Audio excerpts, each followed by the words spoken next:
En la Gran Bretaña de los años 60, el ideal popular de un matrimonio feliz seguía arraigado en creencias ancestrales sobre el papel de la mujer en la vida. Era un mundo en el que las mujeres aspiraban a ser reinas de belleza y novias del año. Sin embargo, las 2 décadas siguientes empezarían a dar la vuelta a estas expectativas tradicionales.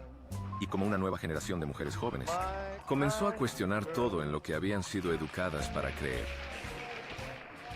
Yo sabía que no quería acabar como mi madre. No estaba segura de cómo quería acabar, porque no tenía un modelo a seguir. No tenía a nadie a mi alrededor a quien pudiera mirar y pensar. Quiero ser como ella o ella.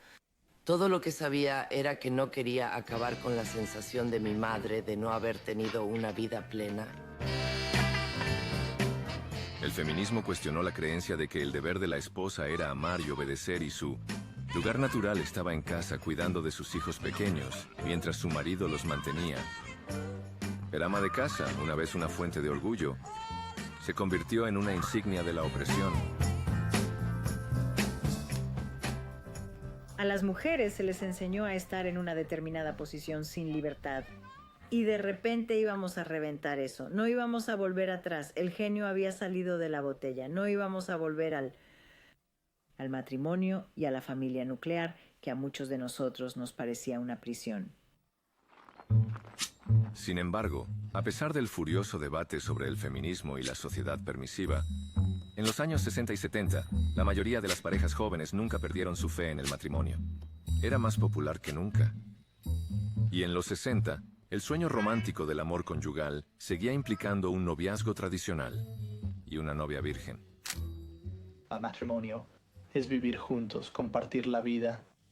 Y el compartir comienza con el matrimonio. No se trata de tomar trozos de tarta antes de que empiece la fiesta. Así que no se toman trozos de matrimonio antes de que empiece el matrimonio. Es un compromiso serio. No es algo de lo que se entra y sale un domingo por la tarde. Realmente sentimos que esto era algo importante. Es lo que queríamos hacer y es lo que sentíamos que iba a ser lo mejor de nuestras vidas juntos.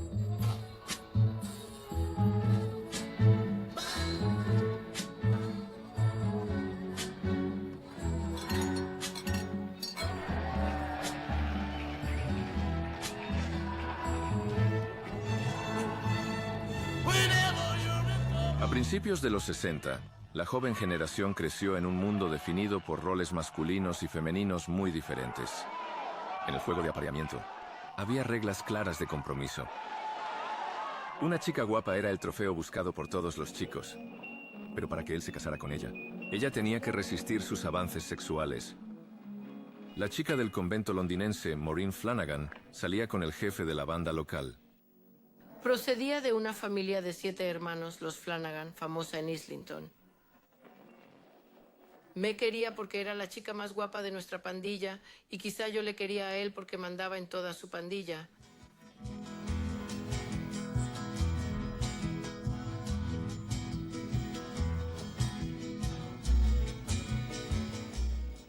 Yo era la chica de moda en Islington.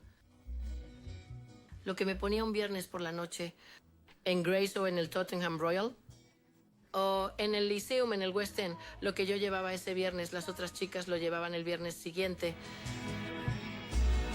Así que estaba bien porque él estaba muy orgulloso de ello.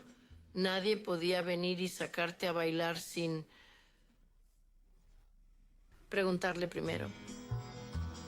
En el ritual de cortejo, la virginidad de una chica era su bien más preciado. La única forma segura de tener sexo era casarse joven. Y muchos lo hicieron. No había absolutamente nada de sexo. Si no hubiera sido virgen cuando me conoció a los 17 años, eso habría sido todo. Podría haber sido un pájaro para la noche, novia durante una semana, pero nunca habría sido una novia adecuada y nunca habría sido una esposa. Incluso para asegurárselo quiero decir que juré por la vida de todos, de mi padre, de mi madre, que nunca había tenido sexo con el primer novio, pero para asegurárselo incluso fue y le preguntó y le aseguró que no, solo besos y mimos. Nunca la tocó, nunca hizo nada, nunca estuvo sola, nunca vio un dormitorio, nunca jamás. Así que así tenías que ser virgen. La popularidad de la boda blanca de los 60 era para la mayoría de las mujeres tanto una declaración de moda y un símbolo de pureza sexual. Mi madre quería que llevara un largo vestido de novia blanco. Había visto una foto de Brigitte Bardot casándose en una revista en broderie anglés, en un broderie anglés liso, pequeño, vestido acampanado. Así pensé que tenía que tener el mismo. No pude encontrar uno en ninguna parte, así que fui a Losner's, su tienda, y allí había un pequeño broderie anglés que se ajustaba a las formas, acampanado para que pudieras llevar muchas enaguas. Escote sencillo, poco velo. La boda tenía que ser, por supuesto, en una iglesia católica el 14 de enero. 1961, la semana antes de cumplir 20 años. En el otro extremo de la escala social, hijas bien educadas de la aristocracia británica conocían a sus parejas matrimoniales en la temporada londinense. Solía comenzar con un exclusivo rito de paso, la presentación de las debutantes a la reina. Esto marcaba la entrada de una procesión de vírgenes en el mercado matrimonial de la clase alta. Fiona McCarthy fue una de las últimas debutantes en participar en un ritual real, que se suprimió en 1958. Todos sabíamos que esto estaba terminando, que éramos los últimos Debs, así que esto le dio una especie de excitación extra, pero al mismo tiempo, quiero decir, recuerdo haber tener uno de esos pequeños momentos de pensar, esto es algo extraño, ¿qué estoy haciendo aquí? La virginidad de una debutante era vital para su reputación y para sus perspectivas de matrimonio. Estábamos en este mundo donde realmente no se hablaba de sexo. Nunca se hablaba de ello. Era un mundo completamente misterioso y creo que una proporción muy, muy alta de esas chicas que hicieron la reverencia a la reina en 1958 habrían sido vírgenes. Una proporción muy alta. Durante el transcurso de la temporada, la mayoría de las jóvenes debutantes encontraron un hombre joven elegible para casarse, pero Fiona era la excepción a la regla. Yo era una de las pocas chicas que había conseguido un lugar en la universidad en ese momento. Había conseguido una plaza en Oxford y no quería entrar en el mercado matrimonial demasiado pronto. Me hacía mucha ilusión ir a la universidad. Fiona conoció a Ian, su futuro marido, mientras estudiaba en Oxford. Me casé casi inmediatamente después de Oxford y me casé con alguien de mi círculo social predecible, que estaba en Oxford conmigo. Era de un entorno muy parecido al mío. Era diferente porque era muy, muy inteligente, mucho más listo que la mayoría de los hombres que había conocido durante la temporada. Y nos casamos cuando yo solo tenía 21 años. En los años 60, había una nueva honestidad sobre los problemas que enfrentaban las parejas jóvenes de clase media, que estaban ahorrando para casarse y formar una familia. En 1966, la serie documental Man Alive contó la historia de Alan y Judith Ketley. Es difícil imaginar cuando tienes esa edad que vas a comprar casas, tener hijos, hacer carrera. Pero eso está en algún lugar de tu mente. Tienes ese tipo de pensamiento en marcha. Y cuando conoces a alguien como Judith, sabes que es el tipo de persona que podría desarrollar las bases para hacer algo así. Solo era feliz cuando estaba con él. De repente me había dado cuenta de que lo que realmente quería era estar con él. Y muy, muy rápidamente me di cuenta de ello. Algunas noches nos sentábamos en el sofá y yo rodeaba a Judith con mi brazo. Y creo que nadie está mirando y me inclino y le doy un beso. Y luego el señor Rose, quiero decir, no le gusta nada, ya ves.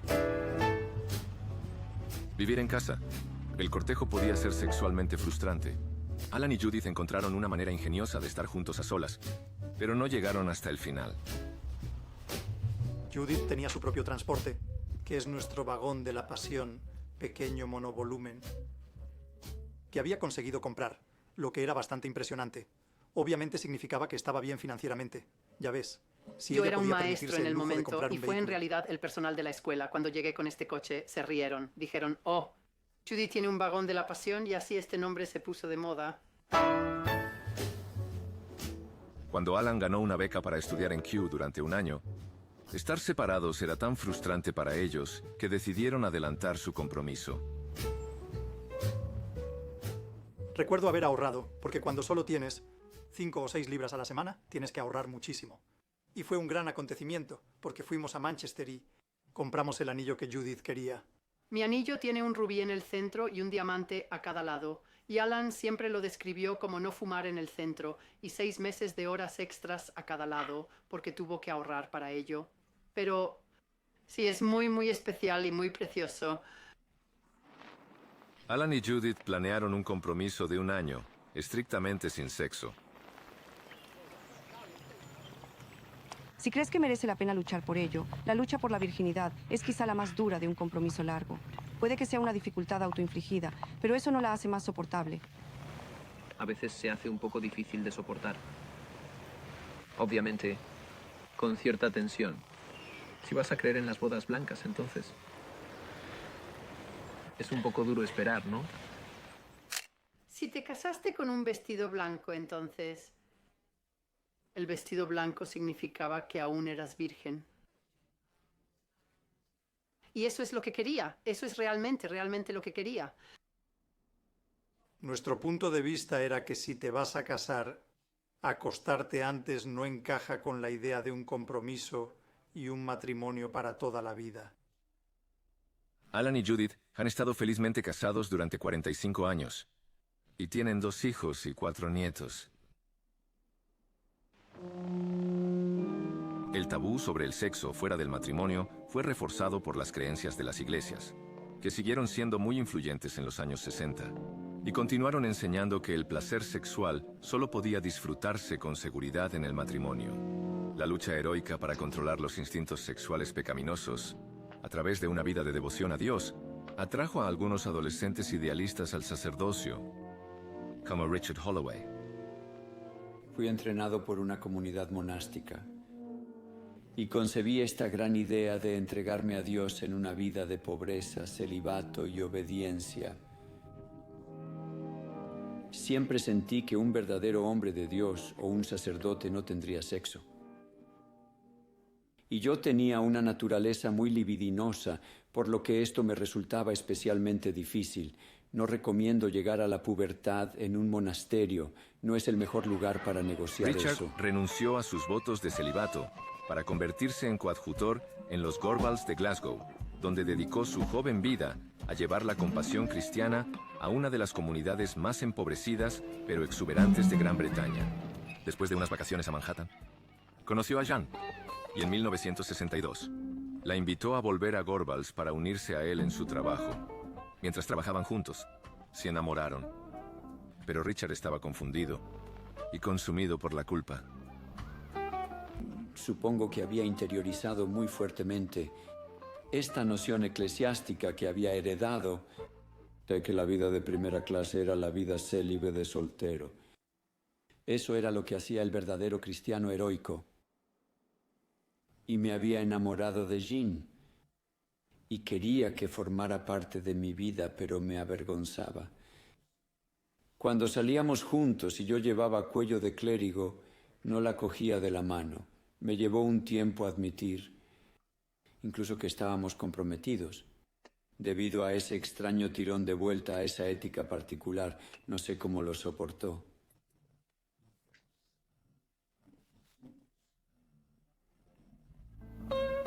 A pesar de ello, Richard y Jean decidieron casarse. Y ella volvió de Nueva York para la boda. Pero era una decisión tan importante que les preocupaba estar haciendo lo correcto. Nos encontramos con ella en el aeropuerto de Prestwick y pude ver que estaba angustiada. Muy angustiada. Subimos al piso del número 10 de Abbotsford Place y rompió a llorar y dijo que no creía que pudiera seguir adelante. Este cambio cultural de Manhattan a Gorbals para casarse con un hombre que no conocía muy bien. Y un poco de mí fue, ella dice, no puedo creerlo, pero ella dice, yo dije, bueno, no me molesta o algo horrible como eso.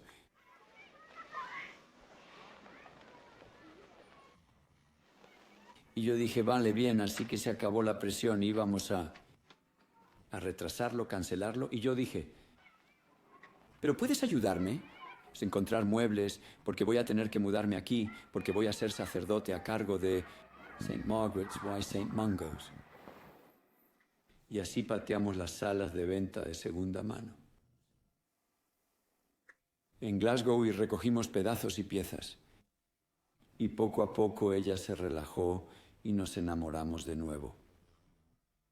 Y ella decidió, sí, hagámoslo, así que lo hicimos. Nos casamos un frío día de abril. Nos casó mi obispo, a quien yo amaba, Francis Moncrieff. Lo queríamos en la foto de la boda. Y él dijo, si salgo en la fotografía, tengo que estar en el centro. Así que ahí está nuestra fotografía de boda de Ginny y yo con el obispo y una mitra en medio de nosotros con un aspecto muy austero.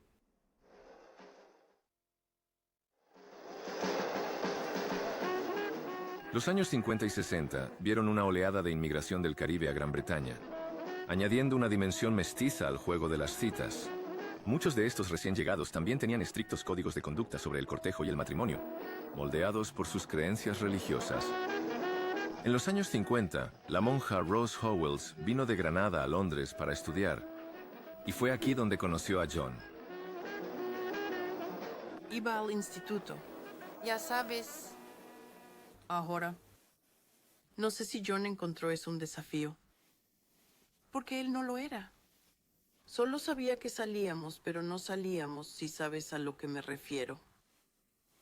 Ya sabes, él estaría allí. Y me acompañaba a casa, o decía, vamos al Four Seas a tomar un café o algo así.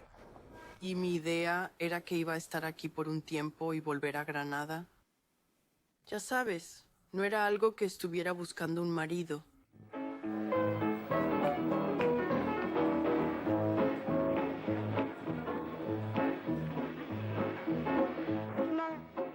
A pesar de sus recelos, Ross se enamoró. Nunca hubo duda de que seguiría siendo virgen.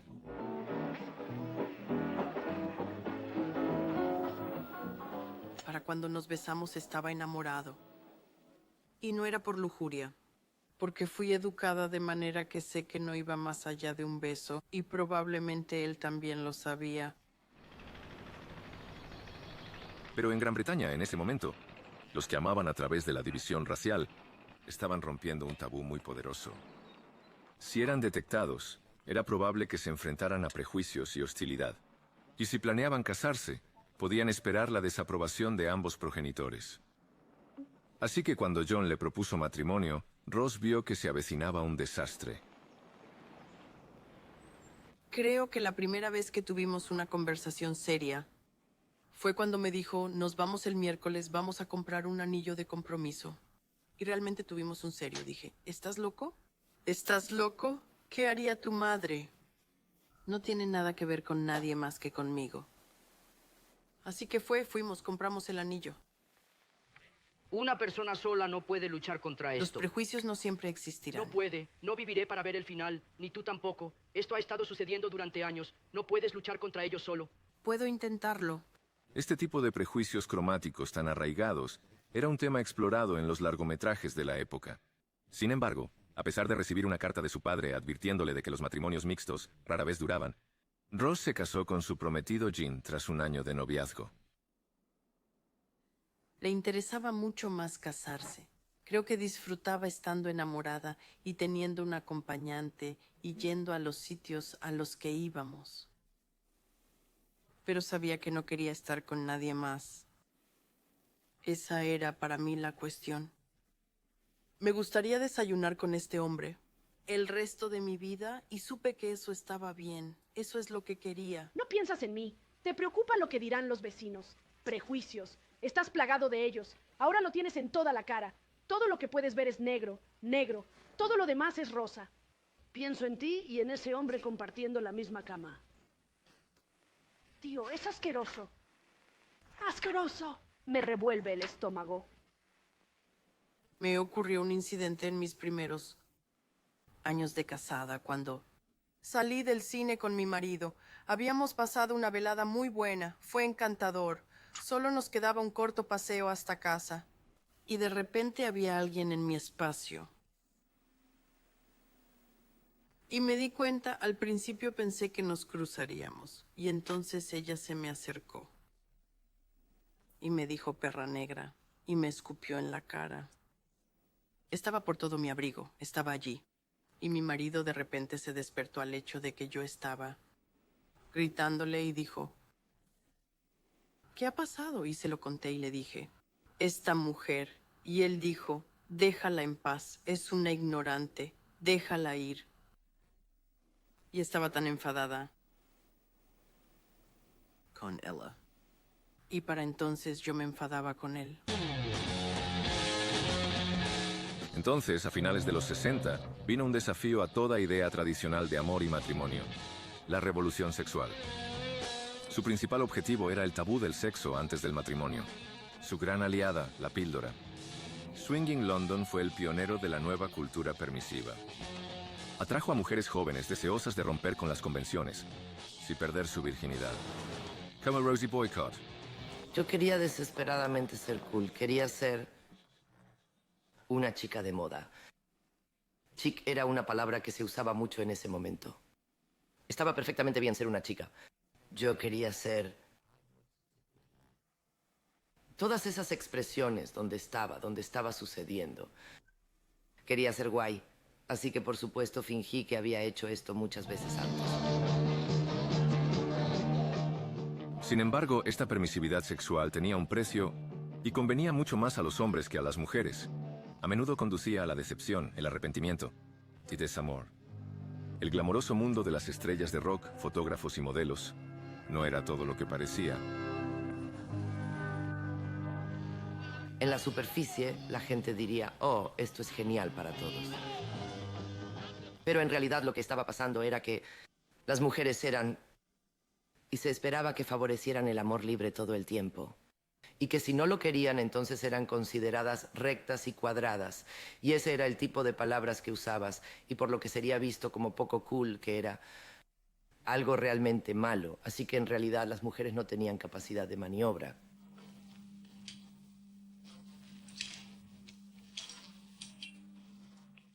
De muchas maneras, creo que las mujeres estaban en un aprieto aún mayor, y no estoy diciendo que esto era como decir, oh, ya sabes, tienes que preservar tu virginidad con el fin de hacerte valer algo para la persona con la que te casas. Pero era una explotación, y todo el mundo estaba probando algo. Y en cierto modo, ya sabes, para los hombres, sí, era como llegar a una tienda de dulces, y los dulces eran gratis. Algunas de las mujeres jóvenes en el Swinging London comenzaron a reimaginar un nuevo papel para sí mismas y una nueva relación con los hombres. Se trataba de un replanteamiento fundamental de lo que era el matrimonio y la familia. El matrimonio seguirá existiendo y la familia nuclear seguirá existiendo hasta que una mujer pueda sobrevivir sola, cobrar lo mismo que un hombre y tener la misma libertad, poder cuidar de sus hijos durante el día y tener un trabajo. Todos venimos de orígenes donde había el mismo tipo de historia, ya sabes, que era el papá haciéndolo todo y la mamá. En casa, independientemente de si la madre era más lista que el padre o, ya sabes, o más capaz o lo que fuera. Pero la sensación de que nuestras madres tenían en general, tenían vidas estrechas y frustrantes. Y nosotros no queríamos esas vidas.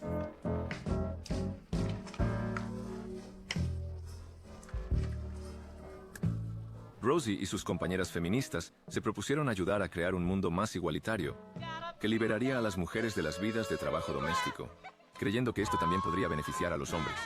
Con este fin, cofundó la revista feminista Spare Rib con Marsha Rowe en 1971. Escribimos el primer editorial para el primer número de Spare Rib y, ya sabes, dijimos, esto es para hombres y para mujeres. Teníamos esta ingenua, pero increíblemente importante, creo, tener ese tipo de puntos de vista optimistas. O yo la tenía. No quiero hablar por Marcia. Yo lo tenía. Pensé, oh, ya sabes, esto va a ser genial. No sé lo que va a ser, pero todo el mundo va a realmente abrazar esto. Y les va a encantar tener esta idea.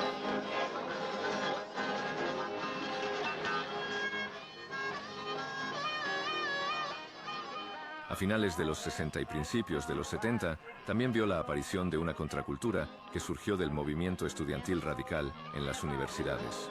Se abrazó la política de izquierda y los derechos de los trabajadores, y reclamaba la creación de una sociedad más igualitaria. Sin embargo, irónicamente, los hombres a menudo no eran conscientes de su propia actitud desigual hacia las mujeres, como descubrió Anne Geraghty. Entramos en un pub en Sheffield y nos dijeron que aquí no se servía a mujeres. Las mujeres pueden tomar una copa, pero solo en el bar de al lado. Y en realidad no podían comprar las bebidas, solo nuestros hombres podían comprar las bebidas en el bar, y fue como si de repente hubiéramos estado discutiendo sobre los trabajadores, la revolución y los derechos de los trabajadores, y de repente aquí estábamos a punto de caminar tranquilamente y sorber Baby Shams en el salón. Y fue de repente nos miramos y pensamos, hey, espera un momento, esto es un poco raro.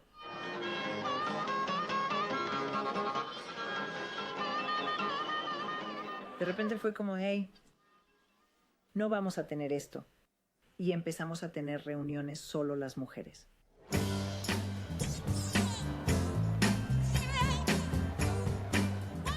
A partir de experiencias como estas, surgió un movimiento de mujeres que pronto creció en fuerza y luchó por los derechos de las mujeres. En el centro de estas demandas de cambio estaba un cuestionamiento de la relación de poder entre hombres y mujeres, y un rechazo del matrimonio y de la vida familiar tradicional. Descubrimos nuevas libertades, de muchas maneras diferentes, y era como, libertad sexual, ¿por qué no tenerla? Quiero decir que esto estaba cuestionando uno de los supuestos básicos de la forma en que está organizada la sociedad, que es patriarcado. La regla del padre tiene que saber que esa mujer no va a ir y hacer el amor con otra persona, porque él no sabe quiénes son sus hijos de otra manera. Así que por definición, el patriarcado requiere que las mujeres sean controladas sexualmente. Ay, de repente íbamos a explotar eso. No íbamos a volver atrás. El genio había salido de la botella. No íbamos a volver al matrimonio y a la familia nuclear. Al matrimonio y a la familia nuclear que a muchos de nosotros nos parecía una prisión. La nueva sociedad de consumo de los prósperos años 60 parecía haber creado un mundo material brillante de egoísmo y exceso, condenado tanto por feministas como por radicales políticos. Algunos de estos jóvenes buscaron un modo de vida alternativo, como Martin Gerish, que era el hijo mayor, esperaba tener que entrar en el negocio de fabricación de su familia. La expectativa sobre mí era bastante sutil. Yo era el hijo mayor. Yo tenía el mismo nombre que mi padre y mi abuelo y mi bisabuelo. El primer hijo mayor siempre se llamó William, así que me llamo William Martin.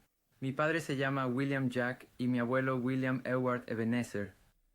Y así todos tenemos este primer nombre, que es algo así como el tipo chillón, de sello para el hijo mayor. Para escapar de esta herencia, Martin se alejó todo lo que pudo del matrimonio y de la vida familiar tradicional. Al igual que muchos otros de su generación, abandonó los estudios y emprendió el camino hippie hacia la India en un viaje de autodescubrimiento. Planeaba unirse a los Orange People en un ashram creado por Bhagwan en Pune. El objetivo de esta comunidad experimental era traer paz y amor al mundo, encontrando una alternativa al matrimonio. La familia nuclear sería cosa del pasado. Martin estaba impaciente por llegar. Conseguimos 2 autobuses juntos, 2 autobuses de 25 plazas. Y 50 de nosotros. Subieron a un autobús, 2 autobuses y condujeron por tierra a la India. Llegamos a Pune después de 6 meses. Y Bhagwan, que estaba allí, estaba realmente creando un experimento asombroso. Él realmente estaba diciendo, ya sabes, sé tú mismo, tú eres eso, era la palabra que estaba en lo alto del ashram cuando él llegó. Tú eres eso, sé lo que eres. Vívelo, vive lo que eres y averígualo viviéndolo. En lugar de algún conocimiento teórico, vívelo, vive. Juega tu sexualidad, vive tus emociones, vive tus sentimientos. Vive tu verdad y ver a dónde te lleva. Y me lancé, me encantó el ashram, me encantó de lo que se trataba, que estábamos allí colectivamente, ya sabes, realmente tratando de cambiar el mundo.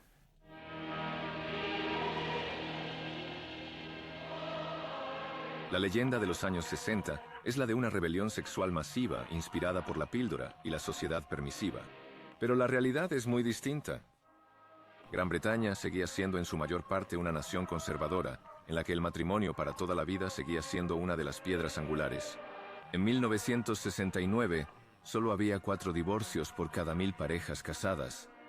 Sin embargo, había inquietud y espíritu de cambio, sobre todo entre las mujeres. Me estaba inquietando un poco el papel de esposa ejecutiva y me aburría increíblemente todo el ritual social en el que seguía inmersa, porque mi marido formaba parte de un conjunto muy del condado de Essex. Entonces, una noche, cuando todo el mundo empezaba a dejarse llevar, llegó el momento decisivo de la vida de Fiona. Recuerdo mi momento de revelación, de pensar, simplemente no puedo seguir con esta vida. En realidad ocurrió en un espantoso baile de casa. Fiona había comenzado una carrera como periodista para The Guardian, y el enorme abismo entre su vida como esposa de un condado y una periodista independiente era un puente demasiado lejos. Y todo el ambiente de The Guardian me inquietaba realmente, el tipo de trabajo que estaba haciendo, el tipo de gente que estaba conociendo. En 2 años, Fiona tenía su propia columna en The Guardian, escribiendo sobre todos los grandes cambios en la Gran Bretaña de los 60, en la política, las artes, la moda y el diseño. Sí, fui a entrevistar a un joven diseñador llamado David Mellor. Él era una de las figuras de los años 60. Tenía su sede en Sheffield. Él era un platero, un trabajador del metal. David Mellor formó parte de un grupo de jóvenes diseñadores de clase trabajadora que rompieron con las convenciones. En su taller de Sheffield, sus icónicos diseños de cubiertos eran emblemáticos de la innovación de los 60. Para Fiona, fue amor a primera vista. Sorprendí a mucha de mi familia, a muchos de mis amigos, porque creo que todo el asunto de la clase era muy desconcertante para ellos. ¿Por qué iba a renunciar? Un matrimonio tan adecuado. Todos pensaban que era el matrimonio perfecto para mí. Pero disolver un matrimonio aparentemente perfecto a mediados de los 60 no era fácil. La ley exigía pruebas irrefutables de adulterio. Alguien tenía que ser culpable. Todo dependía de las pruebas de un delito matrimonial, y para conseguirlas, detectives privados acechaban a los... Recuerdo que nos visitó un inspector que quería asegurarse de que vivíamos juntos. Lo que significaba que hurgó en el dormitorio y descubrió que mi ropa estaba en el armario. No fue algo tan alarmante como podría pensarse. Era un viejo bastante dulce y torpe. Y como yo era periodista, me interesó mucho su historia. Y creo que después nos sentamos a tomar una taza de té y me habló de su papel en la vida y de su extraordinaria carrera husmeando en las habitaciones de la gente. Fiona se casó con David en 1966. Se sintió liberada por la libertad creativa que podía disfrutar en su nuevo matrimonio y desarrolló su carrera como escritora de éxito, además de criar a sus 2 hijos juntos. Fue una época muy emocionante y me sentí de que los niños tuvieran una educación diferente, porque la mía había sido muy cerrada. Al enviar a nuestros hijos a escuelas integrales, se mezclaban con niños de todo tipo de orígenes y nacionalidades. Y pensé que esto era mucho mejor tipo de base para vivir una vida adecuada y plena.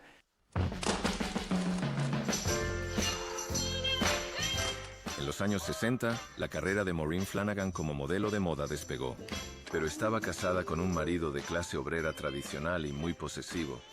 El orgullo que una vez había sentido al casarse con la chica más guapa del barrio y una novia virgen, se estaba convirtiendo en resentimiento. Empecé a aparecer en los periódicos, en traje de baño, en bikini, con mucho trabajo de piernas, porque siempre me tocaba a mí. Fuera cual fuera el trabajo al que iba, solo tenía esas piernas, mientras que muchas de las chicas con las que iba a audiciones volvían a casa con sus novios o con su madre. Yo me iba a casa con un hombre que llegaba. A las 6 de haber trabajado muy duro en una cuadrilla de asfalto, y es muy duro, y estaba cubierto de asfalto, quería un baño, pero lo mejor de todo es que era irlandés y quería una cena.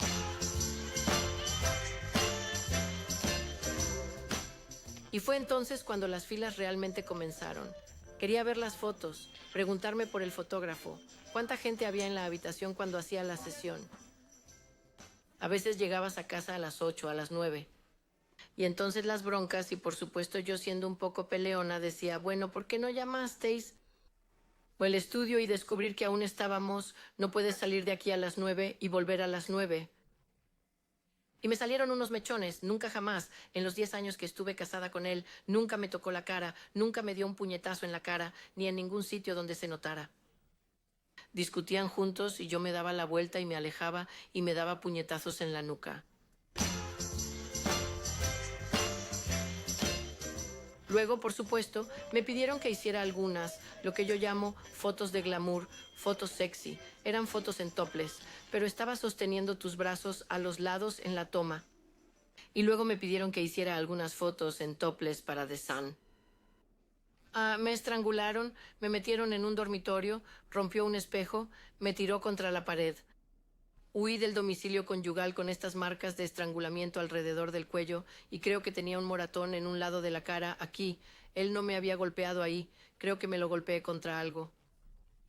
De todos modos, huí con mi amiga, otra amiga modelo en Knightsbridge. La huida de Maureen de su marido fue su primer paso hacia la libertad. La ley de reforma del divorcio de 1069 facilitó la salida de un matrimonio infeliz. Los cónyuges ya no tenían que demostrar que la culpa era del otro. Un periodo de separación era motivo suficiente. Maravillosamente libre y me sentí como si estuviera a cargo de mí, aparte de ser la esposa de alguien. Alguien para quien tenía que estar en casa, alguien para quien tenía que pelar las patatas y preparar la cena. Simplemente era yo y estaba a cargo de mi destino y pretendía que fuera bueno. 5 años después de divorciarse, Maureen se enamoró de Terry, un hombre de negocios de éxito y un espíritu libre. Él la animó a continuar su carrera y la hizo sentir tan sexy como se veía. Era despreocupado, todas las inhibiciones. Salió volando por la ventana. Es decir, sabía cómo era, sabía que era guapa, sabía que podía mirarme y encapricharse de mí, pero nunca pensé que fuera sexy. Nunca podría ser sexual. Nunca había hecho nada sexual. En mis 10 años de matrimonio me había ido a la cama y no había ningún juego previo. Besos, abrazos, tocarse las tetas y luego sexo. Así que nunca había tenido que vestirme ni estar guapa. Nunca tuve que ponerme un par de medias. El único lugar donde me había puesto un par de medias era para una sesión de fotos. Nunca para mi marido, porque no me sentía sexy. Él nunca me hizo sentir sexy. Nunca había tenido un orgasmo. Nunca había tenido un orgasmo en 10 años. Sé que no lo tuve, porque en ese momento cuando tuve ese orgasmo, Dios, pensé, Jesús, ¿qué es esto? Tras el nacimiento de su hijo en 1976, Maureen y Terry se casaron. La carrera de modelo de Maureen ha continuado hasta nuestros días.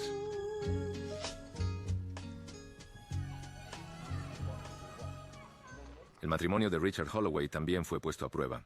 Su apasionada campaña como sacerdote en los Gorbals de Glasgow para luchar contra la pobreza y mejorar las viviendas puso una gran presión sobre su joven familia. Pero al final, hizo su matrimonio más fuerte. No ha sido fácil. Fácil tratar de ser de una persona que estaba allí principalmente para los demás. Pero nos las arreglamos para salir adelante. Y por supuesto, tener hijos en esas circunstancias también es un privilegio, porque es lo contrario de una familia nuclear enclaustrada, porque compartes tu casa, tus relaciones con todo el mundo, porque en cierto sentido también estás casado con una parroquia, así que eso conlleva riquezas, pero también retos y dificultades.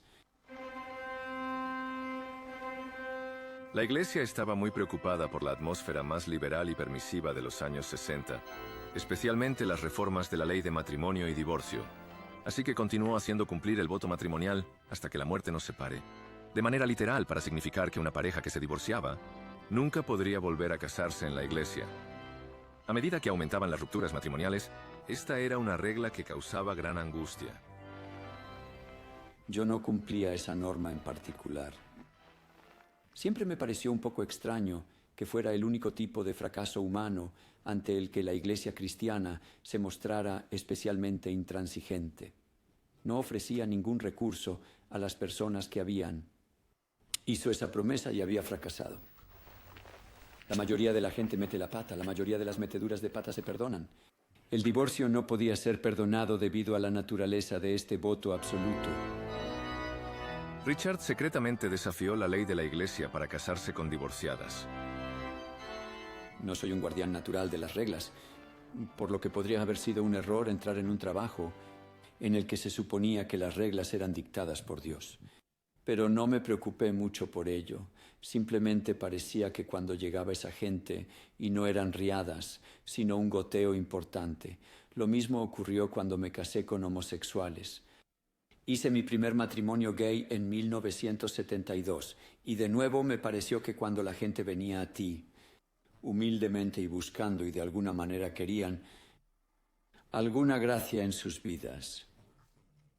Algunos bendición para intentar que una relación funcione y las relaciones son lo suficientemente difíciles como para decir que no. Richard aún recuerda a la primera pareja gay con la que se casó. Después de Evensong, un domingo, los tres nos pusimos de pie en la capilla Little Lady de Old Saint. Paul les leía el servicio nupcial del libro de oraciones y ellos hicieron las promesas. Fue una ceremonia muy tranquila e íntima. No tenía ningún estatus legal. No firmaron ningún certificado.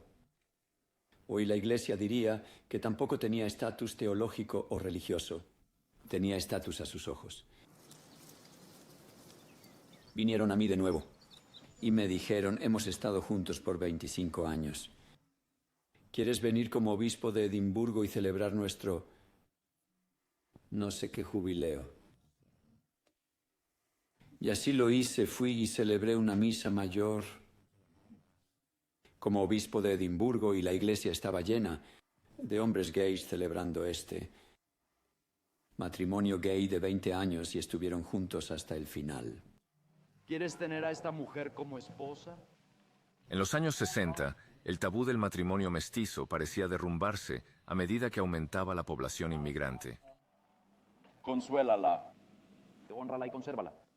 Sin embargo, muchas tensiones subyacentes se endurecieron y los años 60 también se consideran la década en la que el sentimiento anti-inmigración alcanzó su punto álgido en Gran Bretaña.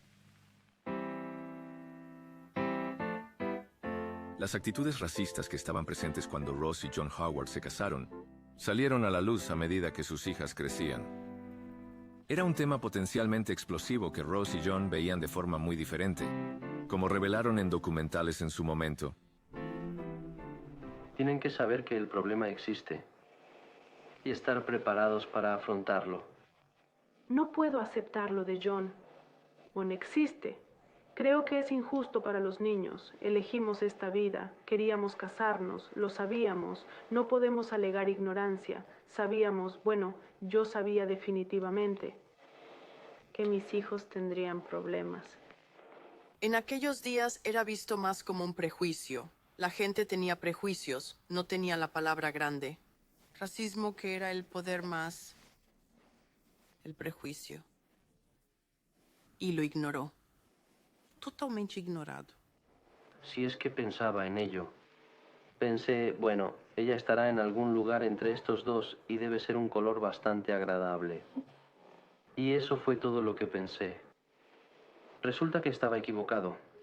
Yo solía tratar de golpearlo para que lo hiciera. Le decía, lo hiciste, y él decía, oh Dios, estás con ese tema otra vez, porque estaba tan cómodo con mi familia, con su familia. Si venías aquí y veías a un negro, hombre o mujer o una familia.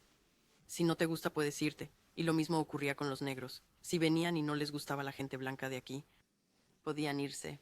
Ya sabes, teníamos ese tipo de hogar.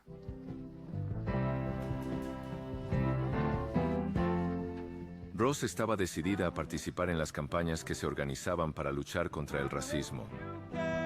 Pero esto perturbó su vida familiar de muchas maneras.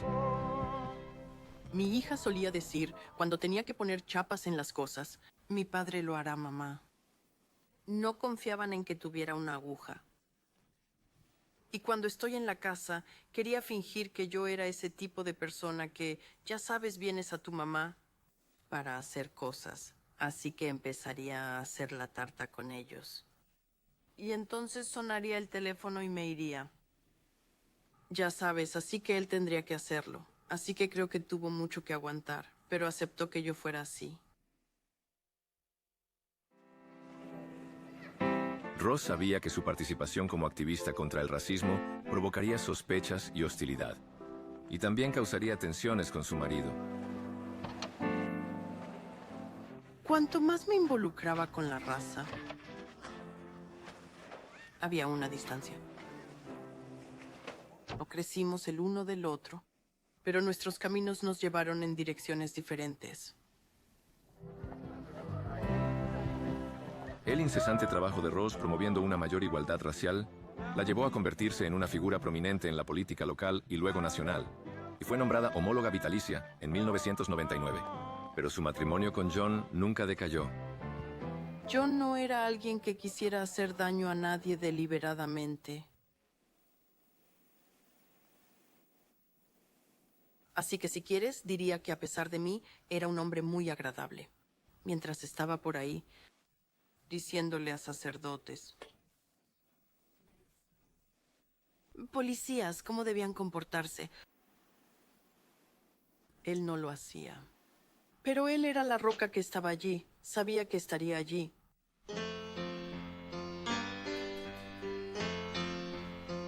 A principios de los 70, muchos jóvenes estaban desafiando viejos tabúes y experimentaban con nuevas identidades.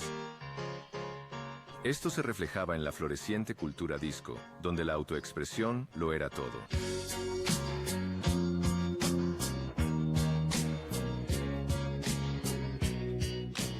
Fue en una discoteca de Leeds donde un encuentro fortuito puso patas arriba el mundo de Anne Geraghty. Había un tipo bailando en la pista. Y realmente estaba bailando de una manera completamente diferente a como yo había visto bailar. El DJ, que era un gran DJ negro y genial, salió.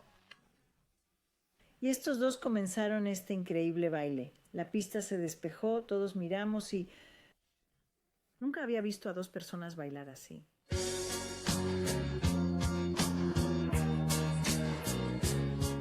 Una de las personas que estaba de pie en el lado era Anne. No nos conocíamos, pero me vio haciendo este escandaloso baile con este tipo. Y al final ella vio que yo era un sañasín que estaba de naranja y tenía este mala. Y la conocí esa noche, fue la primera noche que la conocí. Martin había regresado de la India como sanyasín, uno de la creciente comunidad de discípulos de Bhagwan en Gran Bretaña. Todos se vestían con el color del amanecer, recibían un nuevo nombre y llevaban una foto o un mala de su gurú. Conocer a Martin convenció a Anne, una activista feminista, de que ella también quería ser discípula. Teñí mi ropa de naranja y me puse mi mala con la imagen de Bhagwan. Y entré por casualidad en la librería feminista de Leeds que regentaban mis amigas, mis hermanas y yo. Y entré y ellas salieron de detrás de la caja y se pararon y se enfrentaron a mí y me dijeron: Anne, no eres bienvenida aquí con ese hombre alrededor de tu cuello. E intenté explicarle que esto era un viaje, que iba más allá de la mente, que iba a seguir mi energía, y mientras hablaba empecé a darme cuenta de que me había alejado de mi antigua vida más de lo que había planeado. Bhagwan enseñaba que el objetivo de la iluminación se alcanzaba dejando a un lado las inhibiciones sociales y sexuales, algo que Ana y Martín exploraron durante una sesión de grupo de encuentro a la que asistieron en Gales. Pusimos un colchón fuera y dormimos bajo las estrellas en Gales. Y recuerdo esa noche cuando dormí con ella que sentí que había vuelto a casa. Había esta profunda sensación en mí de que algo... Me sentí reunido a un nivel muy, muy, muy profundo. Que nadie más con quien había estado o visto me había tocado de esa manera. Que de alguna manera me sentía con él, Suyan como era entonces. Que estaba conociendo a alguien que estaba y corriendo tan ciegamente pero tan totalmente hacia la vida como yo. Sentí una coincidencia. Sentí un profundo encuentro. ¿Qué? No había ocurrido antes. Los naranjas formaban parte de una serie de grupos que exploraban sus deseos sexuales reprimidos. Bhagwan animó a sus sannyasin a experimentar con el amor libre como forma de romper las estructuras burguesas del matrimonio y la vida familiar. Fue un experimento que atrajo muchas burlas. Sin embargo, los discípulos creían que participaban en una misión muy diferente, para crear un mundo mejor, libre de celos sexuales y posesividad. Para Martin y Anne, vistos aquí en un grupo de discusión, la búsqueda de la iluminación fue una empresa difícil y a menudo dolorosa. No podría ser persona despreocupada y libre que intentábamos ser. Ese chico inglés de clase media todavía estaba ahí de una manera que... Y de alguna manera dejar ir de una manera que no podía del todo. Y el gran dios de los celos levantó la cabeza. Lo que fue para mí fue muy, muy duro, muy duro. Me golpeó en lo más profundo de mí. Que no podía... Me sentí tan oscuro y malo. No podía dejarla ir y simplemente ser. Fue una tortura para mí. Realmente era una agonía.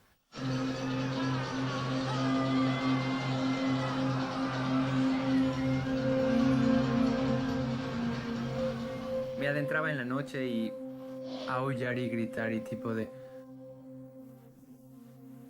Estar furioso de que esta hermosa mujer que amaba de alguna manera era capaz de ir y pasar un buen rato con otra persona. Tenía terribles estados de ánimo oscuros. Un minuto estaba como fluyendo en el flujo de energía, prácticamente iluminado. Al minuto siguiente en los pozos porque Suyan se iba con alguien y yo estaba carcomido por los celos y la posesividad, pero yo sabía que tenía que trabajar en esto. Yo estaba demasiado apegado, yo era demasiado posesiva. La búsqueda de los naranjas acabó en decepción y fracaso. Y también la relación entre Anne y Martin. Se distanciaron y luego se separaron tras dejar la comunidad de Bhagwan. Al rompa las estructuras de la familia nuclear y en cuestionar todo sobre las relaciones íntimas. Estábamos en el momento de la realización de estas formas experimentales de vivir. No se puede decir de antemano lo que va en contra de algo muy profundo, que es real y lo que es solo viejo condicionamiento que necesita ser roto. 11 años después de conocerse, Anne y Martin se reencuentran por casualidad en un autobús londinense. Esta vez decidieron hacerlo de otra manera. Sentí que teníamos que casarnos. Era casi como si necesitara entrar en el anillo. Y esto es lo que el matrimonio era para mí. Era como entrar en un anillo y que no había manera de salir. No iba a salir de ese anillo otra vez. No iba a estar con ninguna otra mujer. Sabía que esta era la mujer con la que tenía que emprender este viaje y que el matrimonio era una a mí mismo, a ella y al mundo. Esta era la mujer que voy a estar con. Martin y yo nos dimos cuenta de que esto es todo, está aquí, tenemos que lidiar con ello, depende de nosotros. Y entonces matrimonio vino para nosotros. Un reconocimiento de que aquí depende de nosotros, aquí. Descubrir qué es el amor. El amor no es algo que se encuentra por ahí. Es algo que es nuestra responsabilidad crear aquí.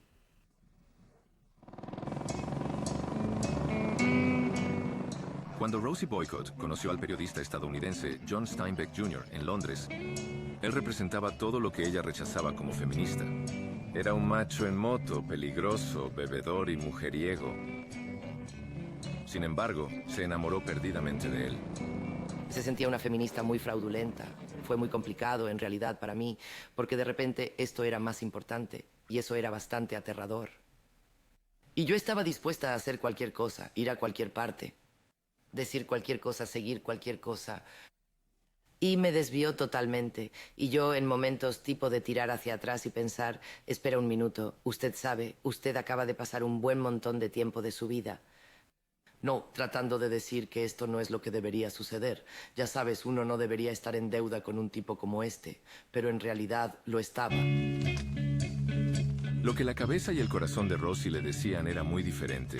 Las contradicciones jugaron en contra de un debate nacional sobre el amor, el sexo y el matrimonio. La cuestión de las relaciones, la apertura sexual frente a la posesividad sexual nunca se resolvió. Sé que cuando conocí a John, y yo era muy independiente y presumida y me lo pasaba muy bien, que le gustaba mi independencia de él, que yo no era una especie de mujer felpudo, y ciertamente experimentamos con, sé que 1 o 2 veces había una persona más en la cama, y él se acostó con otras personas, y yo solía morderme el labio. Porque en ese momento yo era bastante segura, creo, de lo mucho que yo le gustaba, pero era horrible y lo odiaba. Cuando la relación empezó a caer en picado, él tenía aventuras. Me pareció totalmente doloroso. En una ocasión yo misma intenté tener una aventura, pero no sirvió de nada. En realidad, todas las credenciales feministas de uno eran inútiles contra ese nivel de infelicidad y miseria al respecto, y pensé que tal vez el matrimonio sería una respuesta y que sí, había una maravillosa vocecita en mi cabeza diciendo, esto realmente podría resolverlo. Ya sabes, una vez que te cases, todo irá bien. Rosie y John Steinbeck Jr. nunca se casaron. El icono feminista de los 70 se convirtió en una exitosa editora de revistas y la primera mujer en Gran Bretaña en editar un periódico nacional. Ahora está felizmente casada. Fue como un terremoto social. Y aunque el terremoto en sí no continúa, piensas, ya sabes, lo lejos que han viajado las cosas desde entonces. Fue un momento brillante para ser joven, absolutamente brillante. Aunque había mucho dolor y mucha angustia y mucho caos. Fue increíblemente emocionante. No lo cambiaría ni por un día. Los efectos de la revolución sexual, el empoderamiento de la mujer y el crecimiento de una sociedad de consumo global solo se realizaron plenamente en las últimas décadas del siglo XX. La tasa de divorcios aumentaría dramáticamente. Sin embargo, la institución del matrimonio sobreviviría y para muchos se fortaleció. ¿Qué haría falta para crear un matrimonio feliz y una familia amorosa en los años 80 y 90?